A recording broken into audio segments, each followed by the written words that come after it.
Assalamualaikum warahmatullahi wabarakatuh. Pada kesempatan ini saya akan menyampaikan tentang beberapa hal yang menyangkut proses lahirnya Daulah Abbasiyah. Yang pertama, ada beberapa pihak yang merasa dirugikan. Di sini disebutkan, menjelang abad ke-8, banyak umat yang tidak lagi mendukung Bani Umayyah yang dinilai berperilaku korup, sekuler, dan memihak kepada sebagian kelompok. Artinya, sebahagian masyarakat yang berada di dalam kekuasaan Bani Umayyah itu memang merasa dirugikan dengan perilaku para khalifah-khalifah mereka yang telah berperilaku korup, sekuler. Sekuler di sini artinya bahwa para pejabat Bani Umayyah itu suka hidup bermewah-mewahan. Dan juga di sini disebutkan bahwa pemerintahan Bani Umayyah itu memihak hanya kepada sebagian kelompok. Artinya ada beberapa kelompok lain yang dianggap tidak setara dalam hal menerima manfaat dari pemerintahan Bani Umayyah. Nah, mereka lantas mendukung Abu Abbas As-Saffah yang merupakan keturunan paman Nabi Muhammad SAW yang mendirikan kekhalifahan dahulu. Gerakan revolusi yang dipelopori oleh Abu Abbas As-Saffah juga mendapatkan dukungan, yaitu dari dua kelompok, yaitu Syiah dan Khawarij. Nah, jadi di antara kelompok yang dianggap merasa dirugikan itu adalah kelompok Syiah dan Khawarij. Kemudian, sejak awal berdirinya dinasti Umayyah, kelompok Syiah telah memberontak karena merasa hak mereka terhadap kekuasaan telah dirampok oleh Muawiyah yang merupakan pendiri Bani Umayyah dan keturunannya. Memang keberadaan kelompok Syiah ini menjadi sejarah panjang, ya, pada awal terbentuknya Bani Umayyah tersebut. Yang kedua, begitu pula dengan kelompok Khawarij. Nah, begitu pula dengan kelompok Khawarij yang juga merasa bahwa hak politik mereka, hak politik tidak dapat dimonopoli oleh keturunan tertentu, tetapi menjadi hak setiap muslim. Artinya, kelompok Khawarij pun sadar bahwa seharusnya pemerintahan Bani Umayyah itu harus mengayomi seluruh umat muslim, bukan hanya kepada sebagian kelompok saja.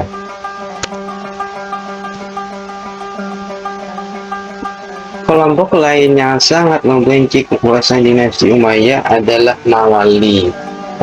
Siapa Mawali itu? Mawali yang dimaksud di sini adalah orang-orang Muslim non Arab. Nah, siapa mereka? Mereka itu kebanyakan dari orang-orang Persia.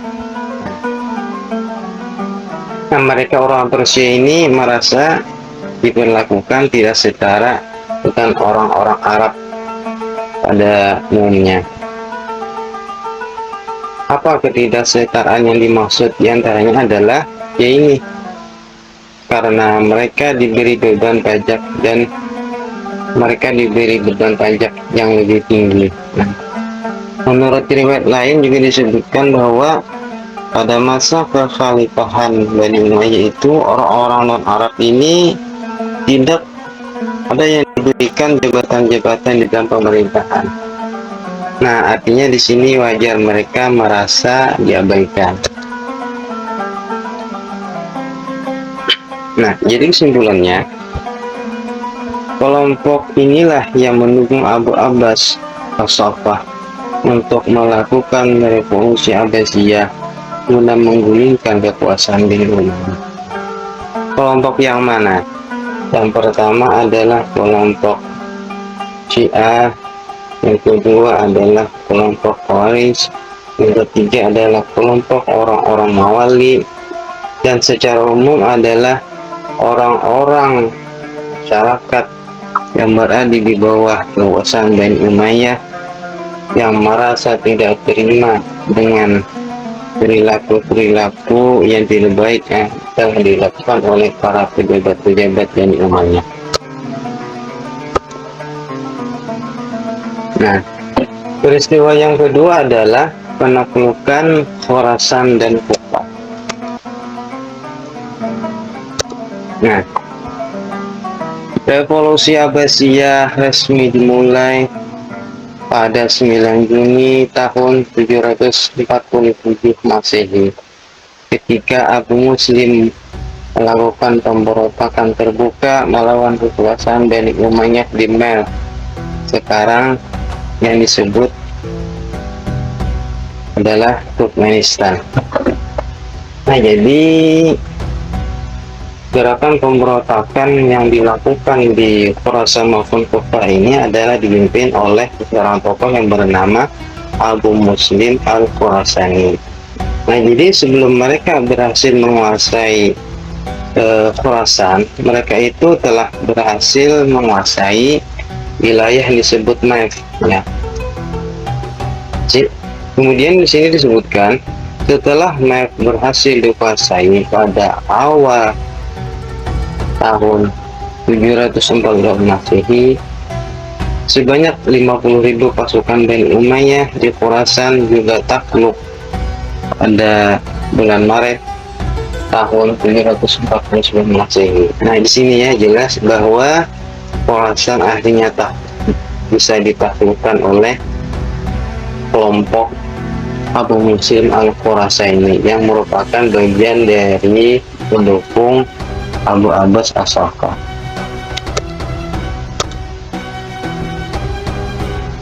Kemudian kekuasaan Umayyah di Khorasan yang berlangsung hampir 90 tahun pun resmi berakhir. Setelah itu Khorasan menjadi basis pergerakan Bani Abbasiyah. Jadi setelah Khorasan itu bisa dikuasai oleh pihak kelompok Abbasiyah, wilayah Khorasan itu menjadi basis pergerakan kelompok Abbasiyah. Tidak berselang lama, pasukan Abbasiyah dikerahkan menyeberangi Sungai Efrat dan merebut kota Kufah. Nah, di sini ya peristiwanya. Jadi setelah berhasil menaklukkan wilayah Mer, kemudian telah berhasil menaklukkan Khorasan, dan akhirnya tiba kelompok Abbasiyah ini bisa menaklukkan kota Kufah. Gerakan pemberontakan ini dinilai sukses berkat pasukan yang ditersenjatai dan diorganisasi dengan baik oleh Abu Muslim Al-Khurasani yang dimaksud. Abu Muslim dapat mempersatukan dan memimpin pasukan yang terdiri atas tentara Arab dan non-Arab karena semua diperlakukan setara. Nah, jadi dibalik keberhasilan gerakan Abu Muslim ini, ya memang salah satu penyebabnya adalah bahwa Abu Muslim Al-Khurasani ini dapat menyetarakan kehidupan antara orang-orang Arab maupun orang-orang non-Arab. Selanjutnya bagaimana? Di sini disebutkan wilayah di sebelah timur Khorasan yang telah terputus dari pemerintahan pusat selanjutnya menjadi sasaran penaklukan mudah. Jadi Khorasan sudah, Kufah sudah juga berhasil dikuasai, maka selanjutnya adalah wilayah di sebelah timur Khorasan. Setelah itu Wilayah lain juga berhasil dikuasai oleh pendukung Bani Umayyah Abbasiyah, yang diantaranya adalah wilayah Herat, wilayah Balkh, Bukharistan, Tirmidz, Samarkand, dan Bukhara. Nah, peristiwa selanjutnya adalah Abu Abbas As-Saffah dinobatkan sebagai khalifah. Pada bulan Oktober 749 Masehi, tentara Abbasiyah telah memasuki Kufah, sebuah pusat Muslim di Irak Selatan. Kemudian di sini disebutkan, semakin hari semakin banyak pula masyarakat yang mendukung revolusi Abbasiyah karena tujuannya sangat jelas, sedangkan Bani Umayyah sebisa mungkin mempertahankan kekuasaannya.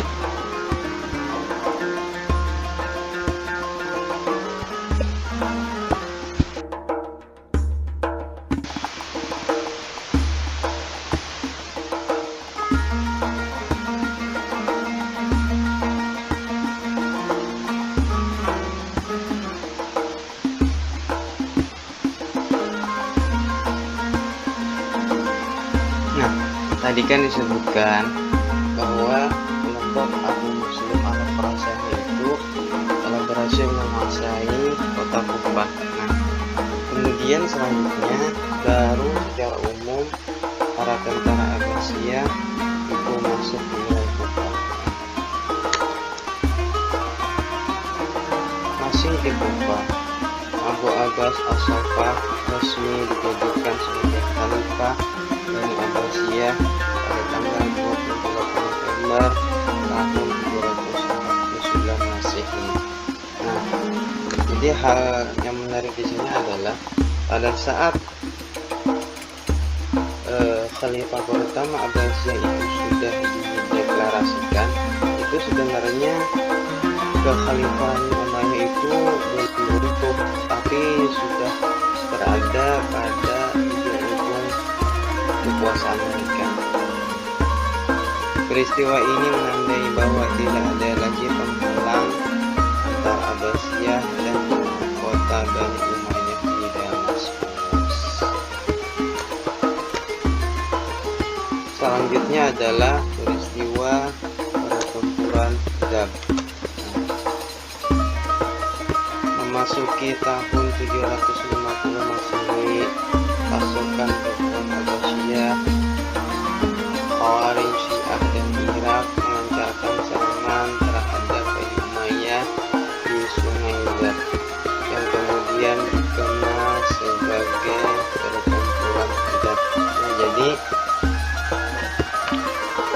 dalam pertempuran ini Abbasiyah itu terdiri dari gabungan pasukan, baik itu pihak pendukung Abbasiyah sendiri, di sana juga ada dari pihak Khawarij, ada dari pihak Syiah maupun dari orang-orang Irak.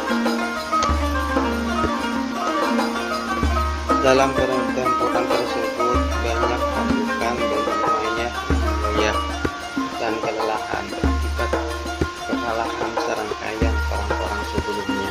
Kekalahan yang mana? Yang jelas adalah kekalahan pada saat perlawanan terhadap gerakan Abu Muslim Al-Khurasani. Kemudian pada akhirnya Abu Abbas As-Saffah memenangkan pertempuran, dan Marwan II atau Marwan bin Muhammad yang merupakan penguasa yang menjadi khalifah terakhir dari Daulah Umayyah ini kabur untuk menyelamatkan diri. Jadi bisa kita simpulkan bahwa runtuhnya kekuasaan Bani Umayyah itu setelah pasukan Abbasiyah itu berhasil menangkan pertempuran di Al-Zat. Maka pada saat itulah Bani Umayyah akhirnya runtuh. Wallahu